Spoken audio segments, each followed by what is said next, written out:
Hello, Goodysens! Welcome back to Goody Addy's Point of View.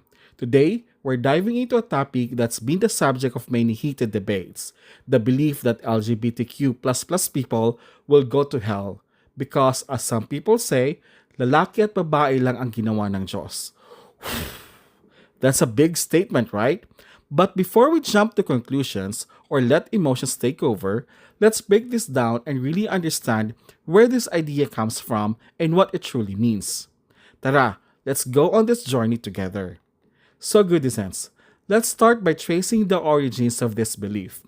A lot of people point to religious context, particularly the Bible, to justify this idea. So Genesis, specifically it says, God created man and woman. So for many, this verse is taken as clear evidence that God only intended for two genders and anything outside of this binary is considered wrong. Pero teka lang, bago natin i-judge ang mga tao based on this, we need to ask, is this the whole story? Is it as simple as that? Let's remember that Bible was written thousands of years ago in a very different cultural and historical context. During those times, gender and sexuality were viewed through a much narrower lens. What if I told you that Bible wasn't written to be a scientific or even a modern social guide, but rather a spiritual text aimed at a specific people during a specific time? Diba? That changes how we might interpret these ancient words. Now, Goodizens, here's something super important when it comes to understanding any religious text: context. For example, when the Bible says God created man and woman, it's telling us the story of creation in a way that ancient people could understand. They didn't have the scientific knowledge or social structures that what we have today. It's not that Bible is wrong, but it's a reflection of the time it was written in. Another point is language. The Bible wasn't originally written in English or Tagalog. It was written in Hebrew, Greek, and Aramaic. So when we read it today, we're actually reading translations of translations, which can sometimes lead to misunderstandings. For instance, the word used for man in Hebrew can also mean humanity in general. So it's possible that the Bible was talking about all of humanity, not just the male gender. And then, there's the issue of selective interpretation.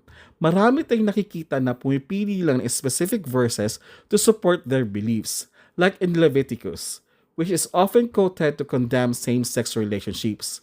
But did you know that same book also forbids eating shellfish, wearing clothes made from two types of fabric, and even shaving your bird? So bakit kaya yung ibang rules hindi na natin sinusunod? Pero pagdating sa sexuality, strict tayo. Let's get to the heart of the matter, Goodysens. If there's one message that stands out in Christianity and in many religions, it's the message of love. Jesus himself said, "Love your neighbor as yourself." That's not just about being nice to your friends or loving people who are like you. It's about showing love and compassion to everyone, regardless of who they are or how they live their lives. Think about it. If we focus on judging others, doesn't that go against the very teachings of Jesus? So Romans 14:13, it says, "Let us stop passing judgment on one another. Instead, we're encouraged to build each other up, to help one another live better lives." So kung titingnan natin, hindi yata tama na gamitin ang Bible para manghusga ng kapwa. And let's talk about compassion, which is at the core of almost every religious teaching. Compassion means understanding, patience, and kindness, not just for the people we agree with, but especially for those who are different from us. Isn't it more in line with the teachings of Jesus to reach out with love rather than condemnation?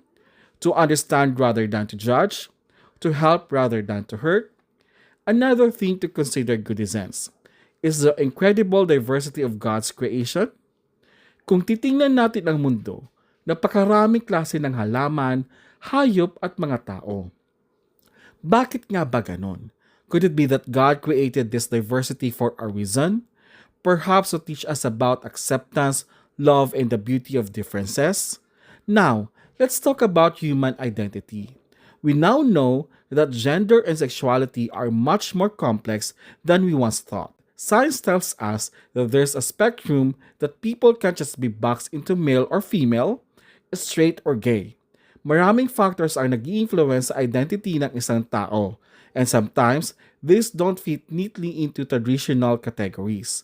So if we believe that God is the creator of all things, then doesn't it make sense that He created this diversity with humanity as well? Maybe God's creation isn't limited to just man and woman in the way we've traditionally understood it. Maybe there's more to His creation that we can fully grasp. So, Goodizens, where does that leave us? How should we respond to this issue? First, it's important to recognize that faith and beliefs are deeply personal. People come to different conclusions based on their understanding of their religion. And that's okay. We don't all have to agree on everything. But what we can do is approach these discussions with an open heart and mind. Instead of quickly condemning those who are different from us, we can try to understand them. We can listen to their stories, learn from their experiences, and recognize their humanity. After all, we're all part of the same human family. And let's remember, none of us is in a position to make final judgments about anyone's soul. That's God's job, not ours. So rather than focusing on us going to heaven or hell, maybe we should focus on living our lives in a way that reflects love, kindness, and compassion. In the end, Goodizens, we may not have all the answers, and that's okay. Faith is a journey, and understanding evolves over time. What's important is that we walk this journey with love in our hearts and respect for others. It's not about who's right or wrong, but about how we treat each other along the way. So the next time you hear someone say that LGBTQ plus people are going to hell, remember this. It's not our place to decide that. What we can do is to show love and be a beacon of light in a world that can often feel dark and divided. After all, love is what we're called to do. Thank you for joining me today, Goodizens. I hope this episode gave you something to think about. If you have any thoughts, comments, or even disagreements, I'd love to hear them. Let's keep the conversation going in the comments below, but always with respect and understanding. Don't forget to like, share, and subscribe for more episodes of Goody Addy's Point of View. Stay kind, stay curious, and as always, stay goody. See you next time, Goodizens.